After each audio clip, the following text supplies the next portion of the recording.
वो एक एमबी पर नहीं लगता। ये तो ज्ञान है। ठीक है मेरी मीटिंग तो शुरू कर।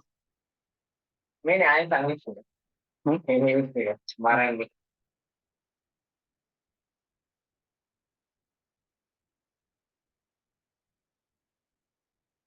हरे कृष्णा हरे कृष्णा कृष्णा कृष्णा हरे हरे हरे राम हरे राम राम राम हरे हरे हरे कृष्णा हरे कृष्णा कृष्णा कृष्णा हरे हरे हरे राम राम राम हरे हरे हरे कृष्णा कृष्ण कृष्ण हरे हरे हरे राम राम हरे कृष्णा कृष्ण कृष्ण हरे हरे हरे राम राम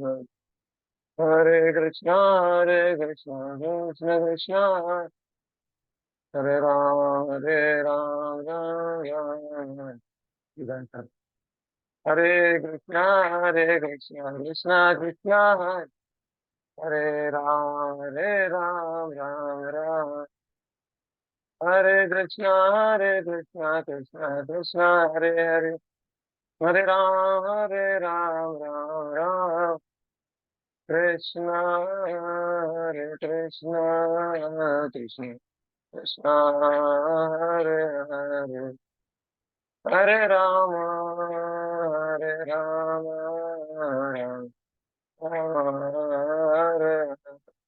हरे कृष्णा कृष्ण कृष्ण हरे हरे हरे राम राम जय राधा गोपीनाथ राधा गोपीनाथ जय गौर निताय गौर निताय जय जय प्रभुपाद प्रभुपाद प्रभुपाद जय जय प्रभुपाद हरे कृष्णा।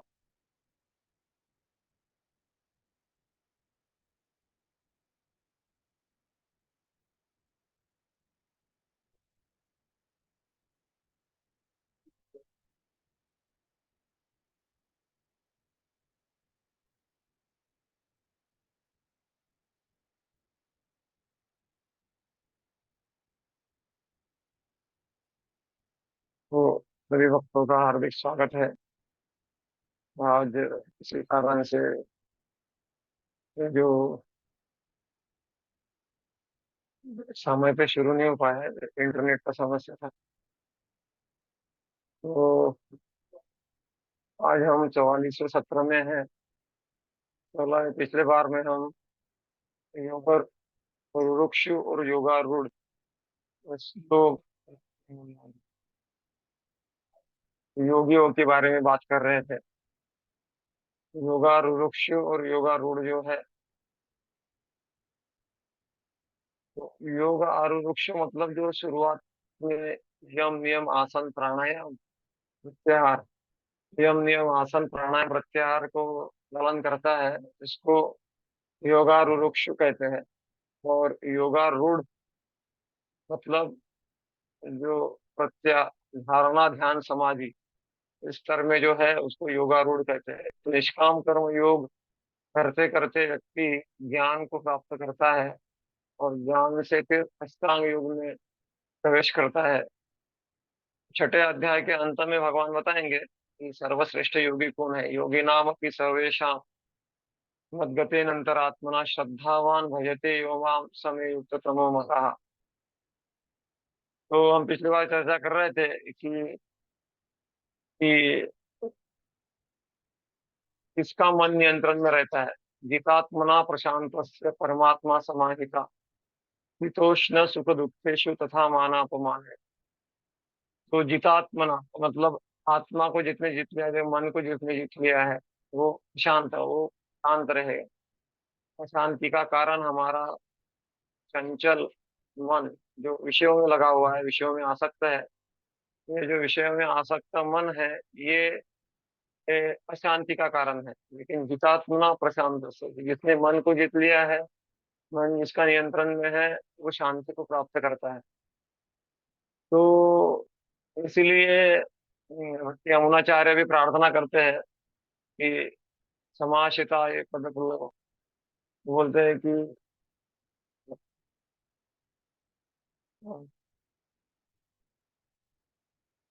मनोरथांतरम दाहम एकांतिक नित्य किंकरम प्रहेश्यामि सनाथ जीवितम। तो मनोरथांतरम, वो बोलते हैं कि मन के मेरे जो मनोरथ है, मतलब भवंतम एवानुचरन निरंतरम प्रशांत निशेष मनोरथांतरम। जब हमारे मन के मनोरथ है जो शांत हो जाते हैं, इसके कारण हमारे जीवन में जो है उथल पुथल होना बंद हो जाता है, या फिर इस इच्छाओं के कारण हम प्रभावित नहीं होते हैं, तो उसको प्रशांत निश्चेष मनोरथांतरम बोलते हैं। तो इसलिए वो प्रार्थना करते हैं, कदा हम एकांतिक नित्य किंकर, मतलब कब मैं आपका नित्य किंकर बनूं। तो भगवान बता रहे हैं आज के सत्र में, 44वें सत्र में, कि ऐसे एक दिनचर्या के द्वारा हम इस प्रशांत मन को प्राप्त कर सकते हैं, प्रशांत मन की स्थिति को हम स्थापित कर सकते हैं। इसके बारे में इस अभी इस आज के सत्र में हम देखेंगे।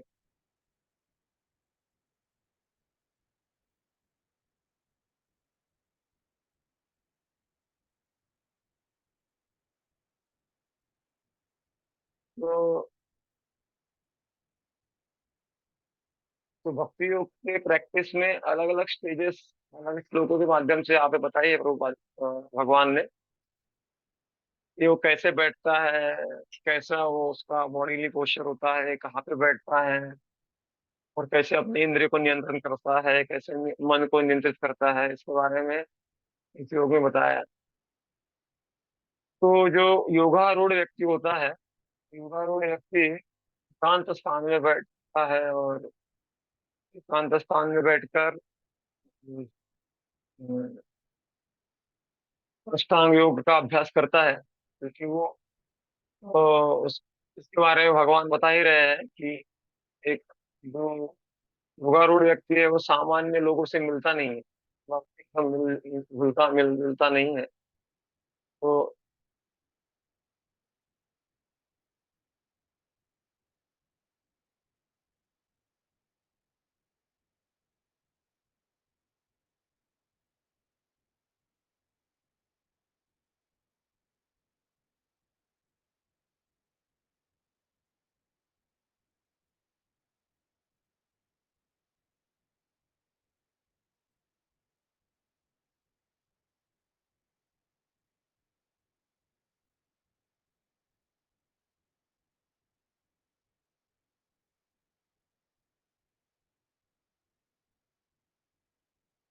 यहाँ पर भगवान बता रहे हैं कि अष्टांग योग के बारे में, यम नियम आसन प्राणायाम प्रत्याहार धारणा ध्यान समाधि। तो ये अष्टांग योग के स्टेजेस है। तो हर इस स्टेज में अलग अलग स्टेजेस है। मतलब यम जब पालन होता है, तो उसमें अहिंसा, सत्य, अस्तेय, ब्रह्मचर्य, अपरिग्रह, इसको पालन किया जाता है। तो नियम में शौच, संतोष, तपसा, स्वाध्याय, प्राणिधान, तो इस प्रकार इसको पाया गया। आसन, तो तीसरा स्टेज होता है आसन। चौथा स्टेज होता है प्राणायाम। तो आजकल जो है योग जो पालन किया जाता है, आसन और प्राणायाम, इतना ही है। यम नियम लोगों को पता ही नहीं है कि ये करना है, ये नहीं करना है। तो वास्तव में योग के नाम पे सिर्फ कुछ जिम्नास्टिक के जैसा हो जाता है। योग मतलब क्या है कि भगवान से जुड़ना। तो गीता में अष्टांग योग भी कोई फॉलो करता है गीता का, तो भी उसको प्रॉपरली फॉलो करना चाहिए। हाँ, तो जैसे आसन करते हैं तो आसन का उद्देश्य है कि हमारे बॉडीली पोस्चर्स को फ्लेक्सिबल करना। प्राणायाम का उद्देश्य है हमारे मन को, जो प्राणायाम हम करते हैं तो मन नियंत्रण में होता है। प्रत्याहार का उद्देश्य है कि हमारी इंद्रिय गलत जगह अगर लगी है तो उसको वहां से निकालो। धारणा मतलब ध्यान करना, मतलब ध्यान मतलब फोकस करना, ध्यान मतलब डीप फोकस। और फिर समाधि मतलब भगवान का अनुभव। तो ये होना चाहिए।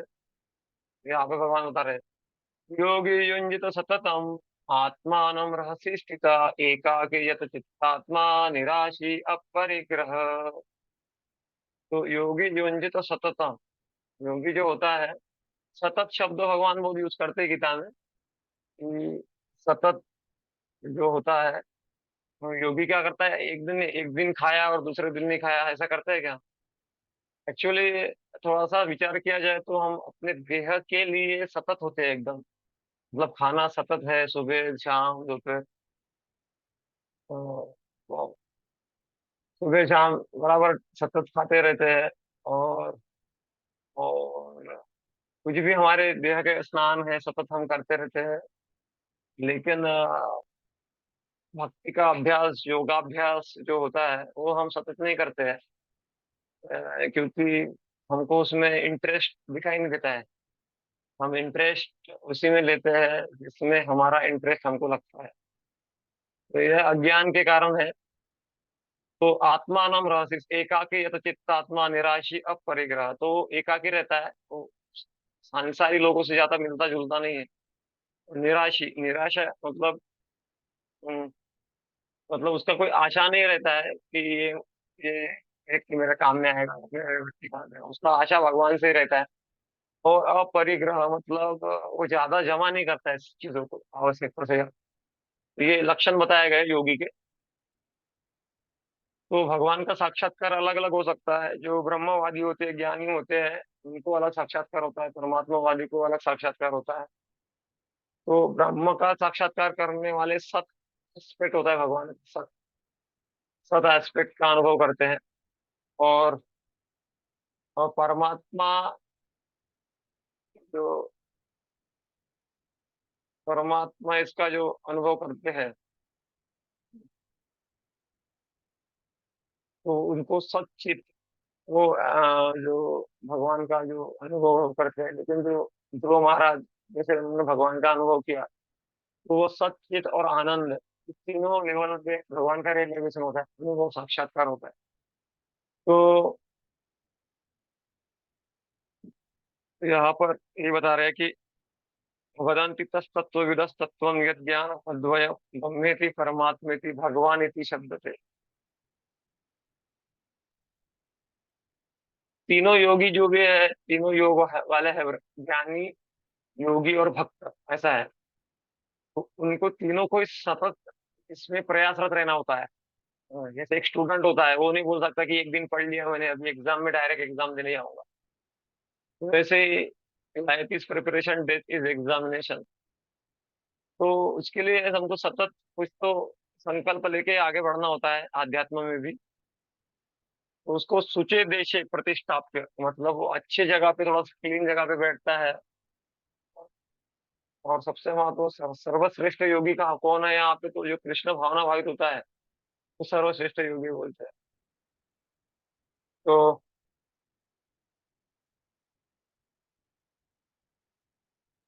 यहाँ पर गोपाल जी कह रहे हैं कि पहला बिजनेस हमारा है कि हमेशा हम भगवान के बारे में सोचे। तो रामानुजाचार्य भी बोलते हैं सततम, जो सतत भगवान के बारे में सोचता है, अ, वो एक्चुअली वो योगी है। रहस्य का मतलब ये है कि जो एकांत में रहता है, मतलब जो उसके साधना में बाधा करता है उससे थोड़ा दूर रहता है। तो एकाकी, ये अष्टांग योग के बारे में बताया जा रहा है, ध्यान रखिए। ये अष्टांग योग के बारे में बताया जा रहा है कि अष्टांग योग में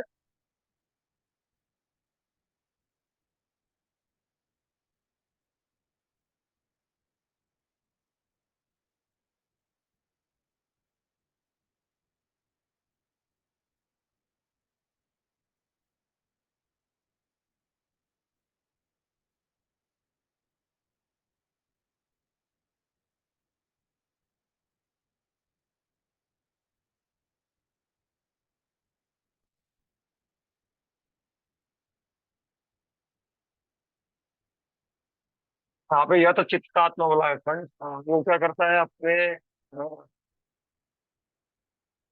जो विचार है और माइंड को कैसा कंट्रोल करता है, क्योंकि उसको पता है कि मेरा कर्तव्य है भगवान का सतत स्मरण करना।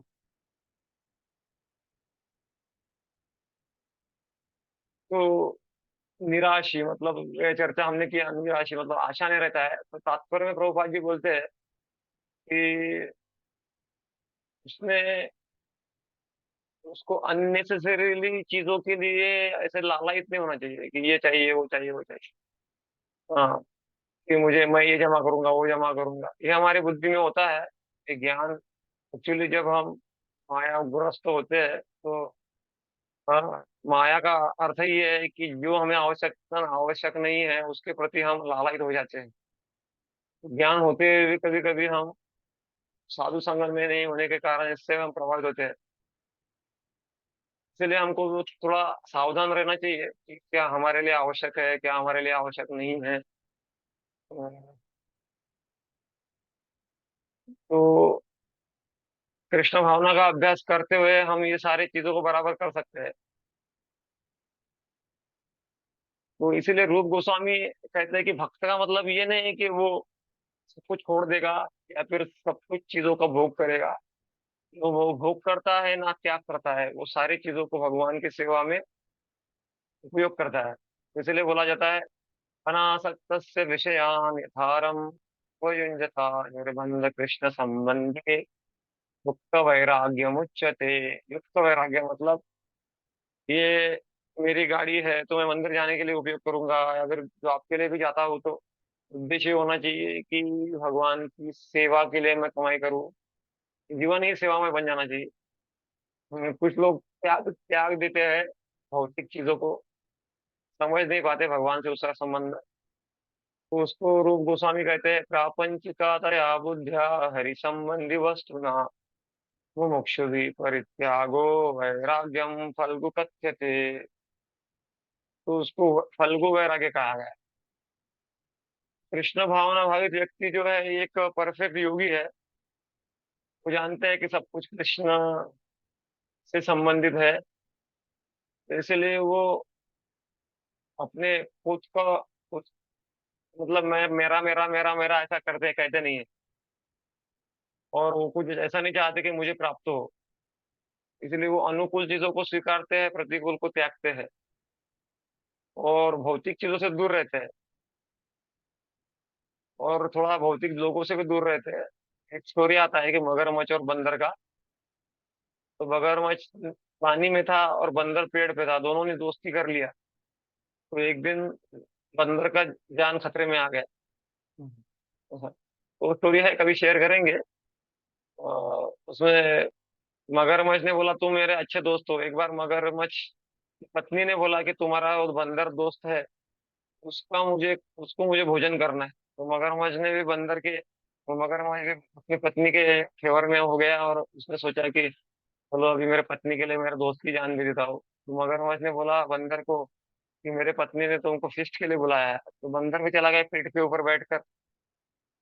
तो जब जा रहा था तो मगरमच्छ दुख से बोलता है कि सॉरी दोस्त, एक्चुअली आज तुमको ही मेरी बीवी खाने वाली है, क्योंकि उसका भी उसने मेरे को फोर्स किया, इसलिए मैं तुमको लेकर जा रहा हूँ। ये बंदर का एकदम आंखें खुल गया, अरे यार इसके दोस्ती करना कोई गड़बड़ हो गया, उसने दोस्ती नहीं करना चाहिए था। तो उसने भी अपना दिमाग लगाया, उसने बोला कि आपके लिए तेरे लिए तो मैं जान देने के लिए तैयार हूँ, लेकिन पहले बोलना तो था, मेरा कलेजा मैं उधर पेड़ के ऊपर ही छोड़ के आया। तो मगरमच्छ भी बुद्धू था थोड़ा, वो बोला, अच्छा ऐसा है क्या। वापस लेके गया बंदर को, जब वापस लेके गया और बंदर को फिर से लटका दिया, तो वो चढ़ गया तुरंत पेड़ के ऊपर। फिर बाद में बंदर ने बोला कि अभी ये हमारे लास्ट दोस्ती थी, इसके बाद में तुमसे तुम्हारे ऊपर मैं विश्वास नहीं करूंगा। तो इस संसार में जो कैरेक्टरलेस लोग हैं उनके ऊपर विश्वास करना बहुत ही रिस्की है, और हमारे भक्ति के लिए अनुकूल नहीं होता। तो कृष्ण जो है, अलग अलग डिग्री में अनुभव होते हैं, मैं ऑलरेडी शेयर कर लिया ये चीज। तो अनासक्त होके हमको हर चीज भगवान की सेवा में उपयोग करनी चाहिए, सेवा भाव होना चाहिए। जैसे हम लैपटॉप भी यूज करते हैं तो उद्देश्य होता है कि इससे प्रचार प्रसार हो, ज्ञान का प्रचार हो। हम माइक यूज करते हैं तो भगवान के बारे में बोलने के लिए उपयोग हो। गाड़ी यूज करते हैं तो भगवान की सेवा में उपयोग हो। इस प्रकार से हमारा शरीर भी है, ऋषि के न ऋषिकेश सेवनम, इसको बोलते हैं भक्ति उच्चते, इसको भक्ति कहा जाता है। शुचो देशे प्रतिष्ठाप्य स्थिरमासनमात्मनः नात्युच्चितं नाति नीचं शैलाजिन कुशोत्तरम् तत्रेकाग्रं मनः कृत्वा यतचित्तेन्द्रियक्रिया उपविश्यासने युज्याद् योगमात्मा विशुद्धये। तो जो योगी होता है, बलदेव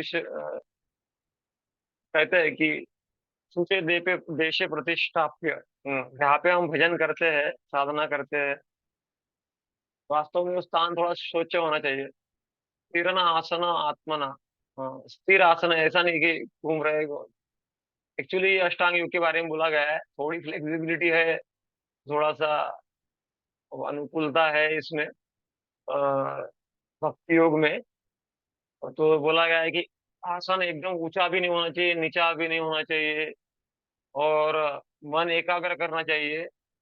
तो चित्तेंद्रिय क्रिया, चित्त को भगवान में लगाना चाहिए। उपविश्यासन युंजत युगम आत्म विशुद्ध है। और ये सारा किस लिए चल रहा है कि आत्म विशुद्ध है, मतलब हमारे हृदय को शुद्धि करने के लिए ये योगी करता है।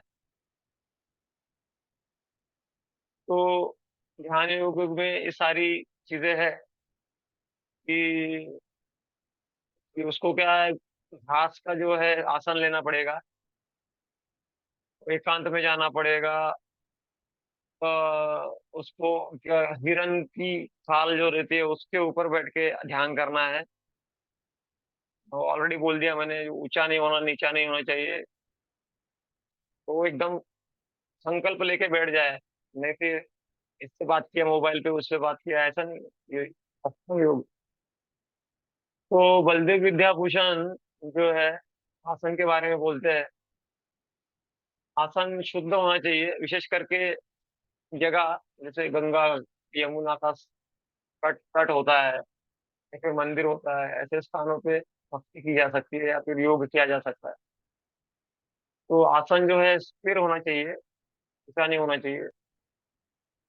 और दूसरे एक दूसरे का आसन यूज करते नहीं रहना चाहिए। अभी कभी कभी हम प्रैक्टिकल में यूज कर लेते हैं, लेकिन योग का ये नियम है कि जिसका जो आसन है वो वही यूज करे।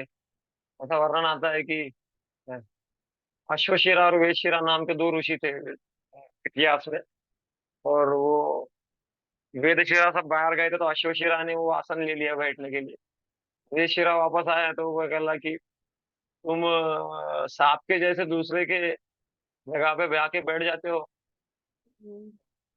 तो वेदशिरा ने बोला कि मैं तुमको शाप देता हूँ कि तुम सांप सांप बन जाओ।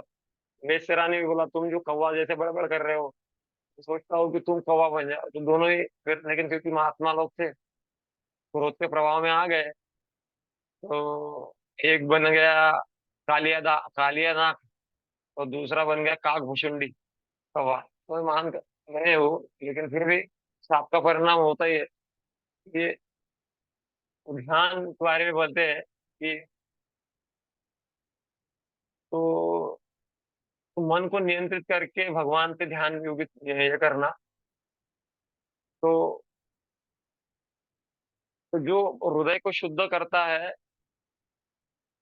और हृदय में शुद्ध होता है, वही वास्तव में आत्मा और परमात्मा का अनुभव कर सकता है। इसीलिए ये सारे, ये आजकल क्या योगा के नाम पर, ये कलयुगा योगा है जैसे आप पिक्चर में देख रहे हो, लेकिन जो पहले ऊपर जो योगी ध्यान कर रहा है, वो वास्तव में योग अकेले में होता है और पवित्र स्थान पे होता है।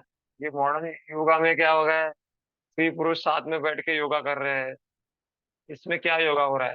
ये सब थोड़ा सा शरीर तंदुरुस्त तो हो सकता है, लेकिन शरीर फिर कितने दिन तंदुरुस्त रहेगा? 20 साल 30 साल, एक दिन तो मरना है। हिरण्यकशिपु को भी जीवन भर कुमार बनना था, लेकिन उसको भी मरना पड़ा। तो इसीलिए योग का उद्देश्य वास्तव में, योग में पहले बोला कि भगवान से जुड़ना, युज शब्द से योग आता है, जैसे भगवान से जुड़ना। तो हमारा आयु तो पहले ही कम है कलयुग में, प्रायः अल्पायुष, अल्प आयु है।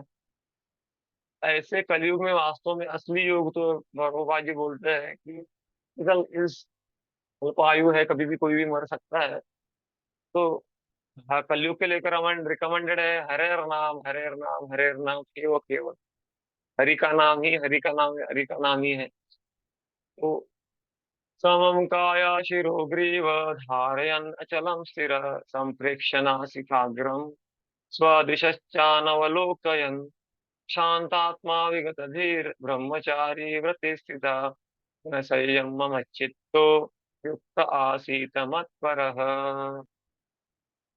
युक्त आसीत मत्परः। तो युक्त आसीत मत्परः का मतलब है कि भगवान से युक्त होकर, तो भगवान के को लक्ष्य बना के। तो समम काया शिरो ग्रीव।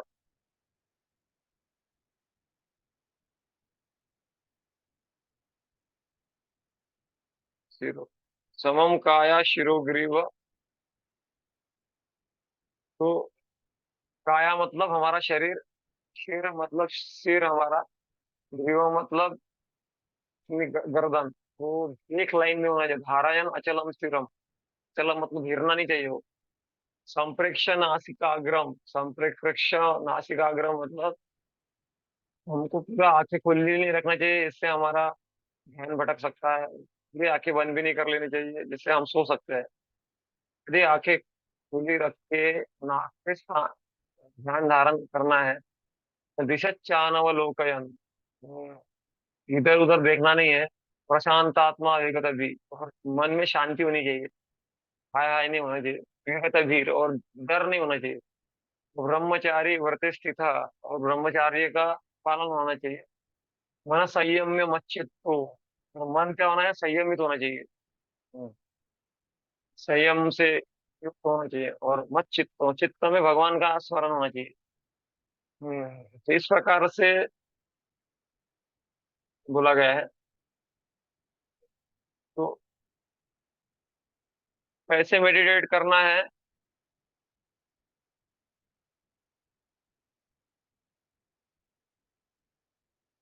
मेडिटेट कैसे करना है बताया गया है कि ये ऑलरेडी मैं शेयर कर दिया हूँ आपको। ये मुझे बताना था, श्लोक का यहाँ पे बताया गया है, जा रहा है। तो यहाँ इसमें ब्रह्मचर्य का भी इम्पोर्टेंस बताया गया है। याज्ञवल्क्य बताते हैं कि किस प्रकार का ब्रह्मचर्य होना चाहिए। ब्रह्मचर्य मतलब काया वाचा और मन से होना चाहिए। ऐसा नहीं है कि ब्रह्मचारी के कपड़े पहन लिए लेकिन अपने मन से मनमानी कर रहे हैं, ऐसा नहीं। तो ब्रह्मचर्य का प्रयास तो होना चाहिए। और सबसे महत्वपूर्ण कलयुग में भक्ति का प्रयास होना चाहिए। इसलिए लास्ट में बोला गया है यहाँ पर कि भक्ति योग जो है हमारे सारे आकर्षणों को खत्म कर देता है। तो ये ब्रह्मचर्य जो का पालन करते ही जो योग करता है वो एकांत में रहता है। लेकिन आजकल जो मॉडर्न कल्चर है उसमें योग के नाम पर कुछ जिम्नास्टिक होता है, और वास्तव में कुछ योग होता नहीं है। और ऐसे अनकंट्रोल्ड इंद्रियों वाले लोग वास्तव में योग नहीं कर सकते। हम्म। जो वास्तव में जब कौन योग कर सकता है, जिसने उच्च स्वाद का आस्वादन किया है, उसने। तो निराहार विषया विनिवर्तन्ते निराहार से भी है। तो प्रभुपाद जी तात्पर्य में कहते हैं कि हमको जानना चाहिए कि जीवन का लक्ष्य है कृष्ण को जानना, जो हृदय में स्थित है। तो प्रभुपाद जी कहते हैं कि योग का उद्देश्य होता है कि चार भुजा वाले विष्णु का दर्शन करो। तो प्रभुपाद जी बोलते हैं ऐसा नहीं कर रहे हैं योग वाले, तो फिर वो टाइम पास ही कर रहे हैं। तो इसीलिए ब्रह्मचर्य का भी इसमें स्थान है कि उसको इंद्रिय तृप्ति, विषय विशेष करके मैथुन जीवन से बिल्कुल बच कर रहना चाहिए। और अगर कोई गृहस्थ भी है तो गृहस्थ को अपने गृहस्थी धर्म के अनुसार इंद्रिय तृप्ति में, मैथुन जीवन में लगना चाहिए। नहीं तो नहीं, ना कि कोई नियम कानून नहीं है और मैथुन जीवन में लग रहा है, तो इसको फिर गृह में कहा जाता है। गृहस्थ तो मतलब एक आश्रम है, आश्रम में नियम होते हैं। जैसे ब्रह्मचारी आश्रम है और वैसे गृहस्थ आश्रम है। और गृहस्थ आश्रम के नियम पालन करते हुए अगर गृहस्थ कोई होता है तो उसको ब्रह्मचारी गृहस्थ कहा जाता है। तो लेकिन ज्ञान और ध्यान, जो ब्रह्मचर्य का पालन कर रहे हैं और ज्ञान मार्ग में ध्यान मार्ग में, तो उनको तो बिल्कुल इस मैथुन जीवन से बचकर रहना चाहिए, ऐसा बोलते हैं। तो भक्ति योग बहुत पावरफुल है। विषयी व्यक्ति को भी भगवान का भक्त बना देता है। जैसे बिल्वमंगल ठाकुर जो है, भगवान के रूप का और भगवान के गुणों का आस्वादन कीर्तन करके, स्मरण करके पूरे विषयों से मुक्त हो गए। तो तो हमारे भय का विगत भी, मतलब भय का कारण है भगवान को विस्मरण। तो इसलिए प्रभुपाद जी तात्पर्य में कहते हैं कि भगवान का स्मरण जब होगा तो हम भय से मुक्त होंगे। भयम द्वितीयम अभिनिवेश तस्यात्। भय का कारण है द्वितीयम अभिनिवेश। द्वितीयम अभिनिवेश दूसरा होने के कारण, मतलब संसार में चित्त होने के कारण भय निर्माण होता है। लेकिन जब हम भगवान में चित्त लगाएंगे तो भय से मुक्त होते जाएंगे। तो बलदेव विद्याभूषण भी यही कहते हैं कि वाया काया वाचा मन से हमको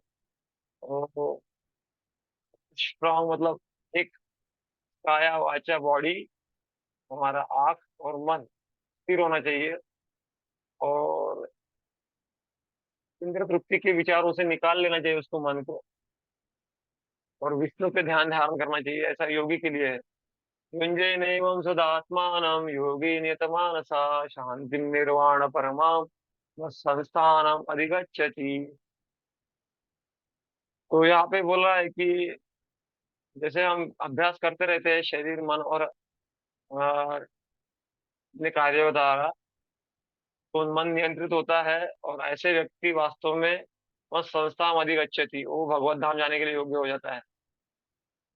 तो अष्टांग योग का गोल उद्देश्य है चतुर्भुज भगवान का दर्शन करना, परम धाम। तो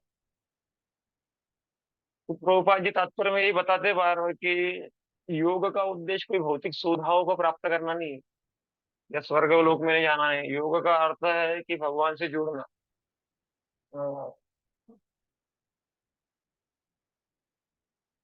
तो ये योग का उद्देश्य होना चाहिए कि भगवत धाम में जाना या फिर भगवान से जुड़ना। संसार में बार बार आने का प्लान नहीं होना चाहिए। लेकिन प्रभुपाद जी बोलते हैं कि जो कृष्ण की सेवा में लगा है उसको कृष्ण कॉन्शियस भक्त बोला जाता है।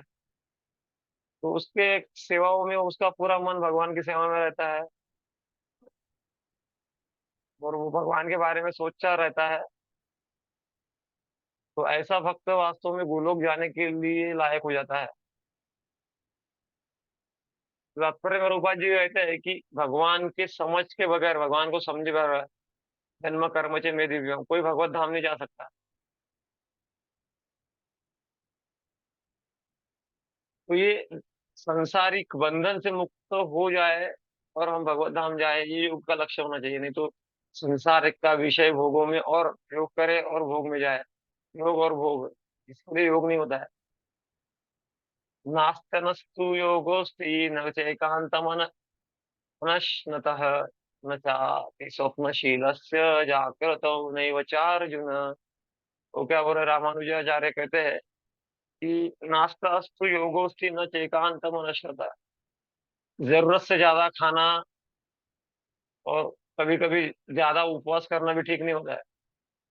और ज्यादा मनोरंजन या फिर बिल्कुल मनोरंजन, ज्यादा सोना या बहुत कम सोना, हाँ, ये योग के लिए अनुकूल नहीं है, ऐसा बोल रहे हैं भगवान यहाँ पे। कि ज्यादा खा लिया तो ज्यादा नींद आएगा,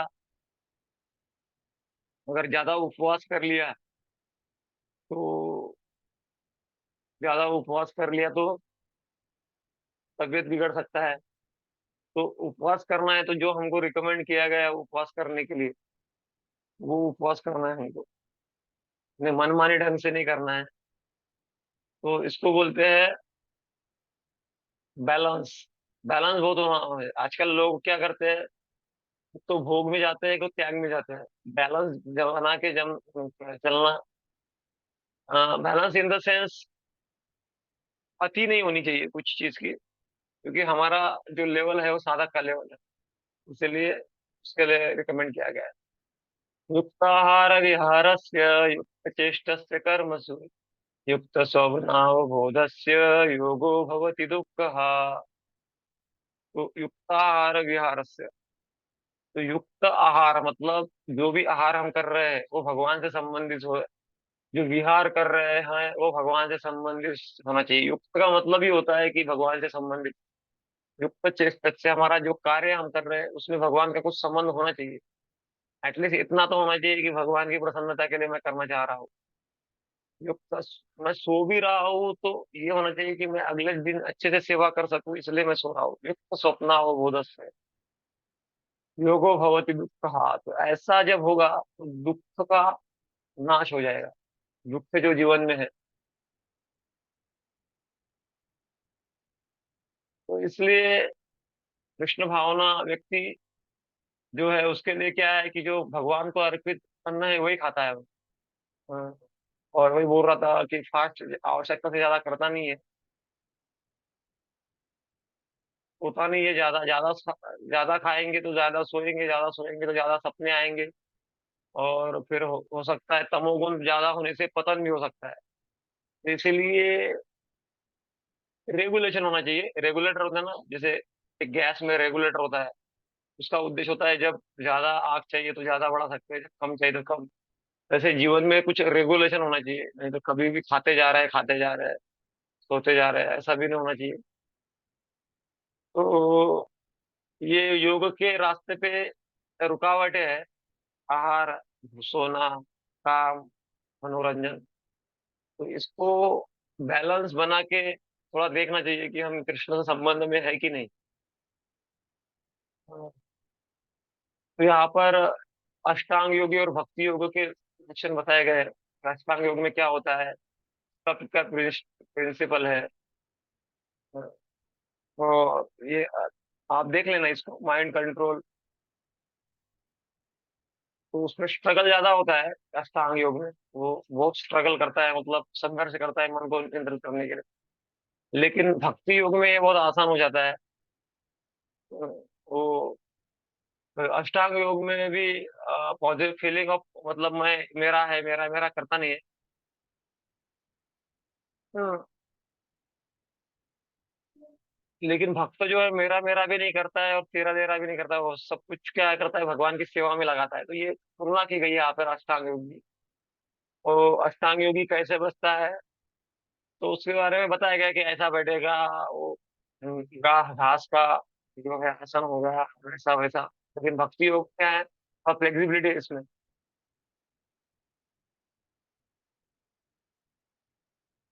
और अष्टांग योग में ब्रह्मचर्य का 101% पालन करना पड़ता है, तभी वो जाके अष्टांग योगी और ध्यान योगी का कहलाता है। लेकिन भक्ति योग में ही गृहस्थ को जो है शादी करना और ब्रह्मचर्य का, उसको गृहस्थ ब्रह्मचारी अगर नियमों के अनुसार रहेगा तो उसको कहा जा सकता है तो गृहस्थ। भक्ति योग में थोड़ा सा ये है, सुविधा है। तो अष्टांग योग में जो रियलाइजेशन लेवल है वो परमात्मा स्तर तक जाता है। लेकिन जो भक्ति योग है, भक्ति योग का जो रियलाइजेशन है वो मतलब गोलोक वृंदावन, मतलब कृष्ण के अंडरस्टैंडिंग ज्यादा है। तो उसके बारे में, खाने के बारे में, सोने के बारे में इसको तुलना की गई है। ज्यादा सोना नहीं चाहिए, 6 घंटे। ज्यादा सोएंगे तो तमोगुण, कम सोएंगे तो रजोगुण। हाँ, तो अन्न भी जो है कृष्ण प्रसाद ही ग्रहण करे, और इस प्रकार से बताया गया है यहाँ पर। तो भक्ति बलदेव विद्याभूषण कहते हैं कि जो रेगुलेशन में खाना, सोना और ये, मनोरंजन, ये सारी चीजें करता है, तो उसके जीवन की जो कठिनाइयां है वो समाप्त हो जाती है। तो युक्त का अर्थ विश्वनाथ चक्रवर्ती ठाकुर कहते हैं कि आहार विहार, जो आहार का मतलब खाना, विहार मतलब चलना, कहाँ पे जा रहे हैं, किसके साथ में उठ बैठ रहे हैं, चेष्टस से मतलब क्या बोल रहे हैं हम, इसको कंट्रोल जो करता है वो उसके जीवन के दुख नष्ट हो जाते हैं कर्मों से। श्रील प्रभुपाद जी तात्पर्य में कहते हैं कि जब खाना खाना जो है हमारा रेगुलेटेड तब होगा जब हम कृष्ण प्रसाद ही लेंगे, ऐसा जब निर्णय लेंगे, और कुछ नहीं लेंगे तब हमारा खाना रेगुलेटेड होगा।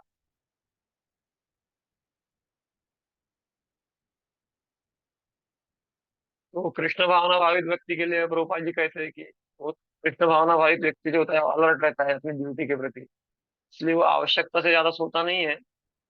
हाँ, कृष्ण के भक्त का ये लक्षण है, अव्यर्थ कालत्व, बिना किसी किसी काल को व्यर्थ में गंवाता नहीं है।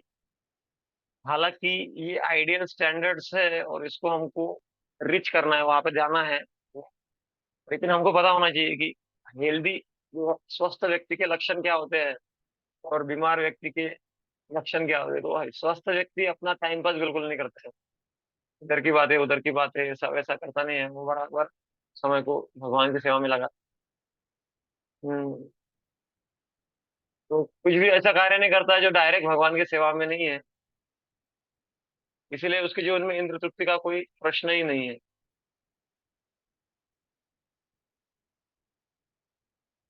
तो ये सीक्रेट है कि always engage in devotional service with determination. एक कछुआ कैसे उठा के लेके जा रहा है भगवत गीता को, या फिर माताएं कैसे ग्रंथ वितरण कर रही है, तो हमको भी जो है समय निकाल के डायरेक्ट कृष्ण की सेवा या फिर परिवार की सेवा भी कर रहे हैं हम, तो समझना कि ये सारा परिवार कृष्ण का परिवार है और उसको मैं सेवा करने का मुझे मौका मिला है। तो इस प्रकार से भगवत बुद्धि से तो भगवत बुद्धि तभी आएंगी जब हमारा बेसिक पहला जो साधना है, साधना हम करेंगे, वैसे नहीं आने वाली है। भगवान के बारे में ज्ञान विज्ञान नहीं होगा तो भगवत बुद्धि आ नहीं सकती। तो इसीलिए हमको ये सारी चीजें, योगी के क्या लक्षण है, कैसे वो खाता है, कैसे वो सोता है, कैसे वो बैठता है, इंद्रिय को नियंत्रण करता है, क्या करना प्रैक्टिकल है, ये सारी चीजों के बारे में हमने चर्चा किया। कल हम चर्चा करेंगे। इंटरनेट का इश्यू नहीं रहेगा तो बराबर 6 बजे चालू कर देंगे कल सेशन। हरे कृष्ण। ठीक है, तो कौन, किसी का कोई प्रश्न है?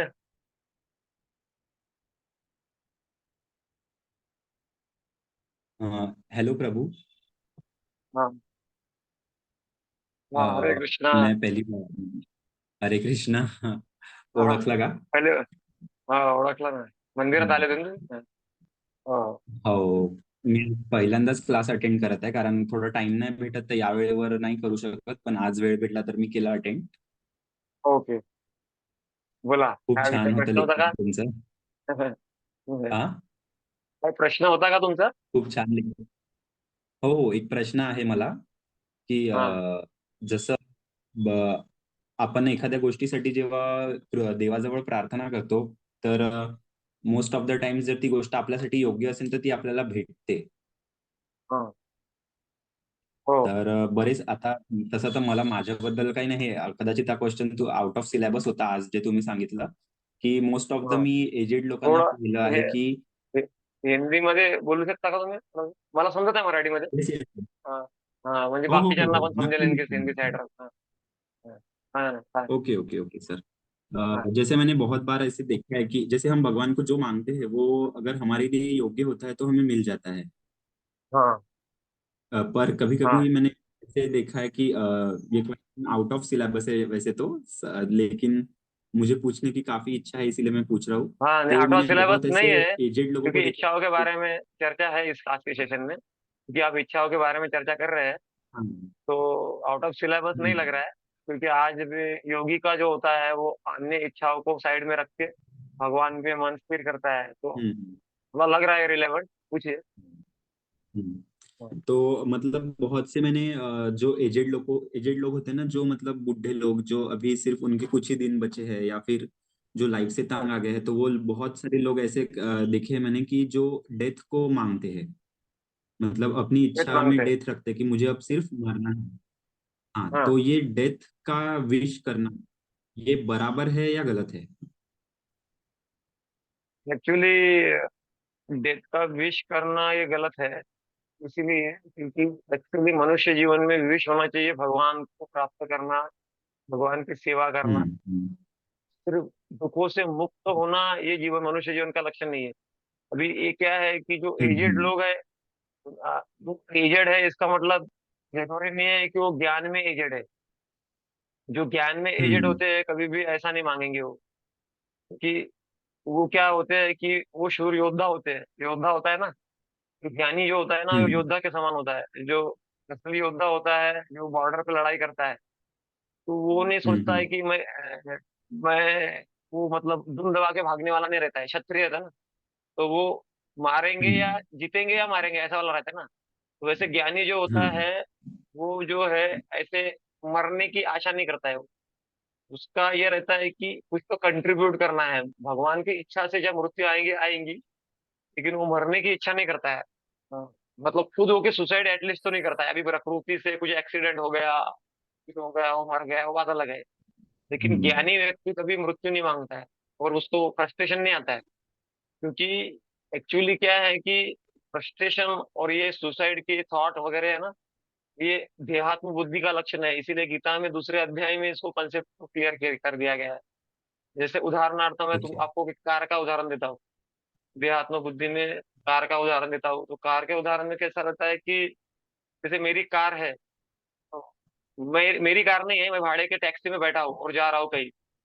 उसका कुछ एक्सीडेंट हो गया या कुछ ऐसा हो गया, तो मैं क्या करूंगा, तुरंत दूसरी टैक्सी पकड़ूंगा के चले जाऊंगा।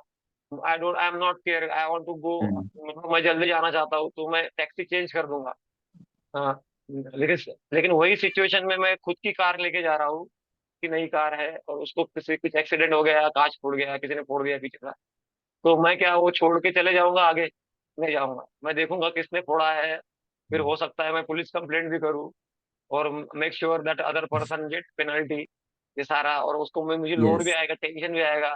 अरे यार, मेरा अभी तो 15 दिन भी नहीं हो कार को, और ये नुकसान हो गया। सिचुएशन तो सेम है, लेकिन रिएक्शन क्यों अलग अलग है? रिएक्शन इसलिए अलग है क्योंकि पहले सिचुएशन में मैं सोच रहा था कि ये तो भाड़े का है, दूसरे सिचुएशन में सोच रहा था ये मेरा है। तो संतों के जीवन में भी ऐसा ही होता है। हम क्या है, we are too attach to our bodies. तो हम इस शरीर से भोग नहीं पाते ओल्ड एज में, जितने उन्होंने भोगा, एंजॉय किया, वो अभी एंजॉय नहीं कर पा रहे। तो let me give up this नहीं। Body, let me give up this body, ऐसा हो जाता है। लेकिन जब Yes. वो एंजॉय जब एंजॉय कर रहे थे, लेकिन भक्त का ऐसा नहीं होता है। वो मारा भी रहा, जिंदा रहो मरो कोई प्रॉब्लम नहीं, भगवान की इच्छा से जो होगा होगा। तो हमको कंट्रीब्यूट करते रहना है। अभी 40 मिनट्स का मीटिंग था, अभी मीटिंग एंड होगा, तो आप पर्सनली कभी फोन करके अभी कनेक्ट भी कर सकते हैं आप। ठीक है। हरे कृष्ण। ओके सर, तो ओके, इसमें thank you sir, thank you, that's thank you not very good. Much. Knowledge knowledge create a right kind of thinking, and ignorance create other kind of thinking. तो नॉलेज होगा तो एक छोटा बच्चा भी अच्छा सोच सकता है, और नॉलेज नहीं होगा तो बूढ़ा भी खराब सोच हाँ। सकता है। ठीक है, हरे कृष्ण। हरे हरे ठीक है। हरे हरे, कृष्णा। ठीक है, हरे, थैंक यू सर।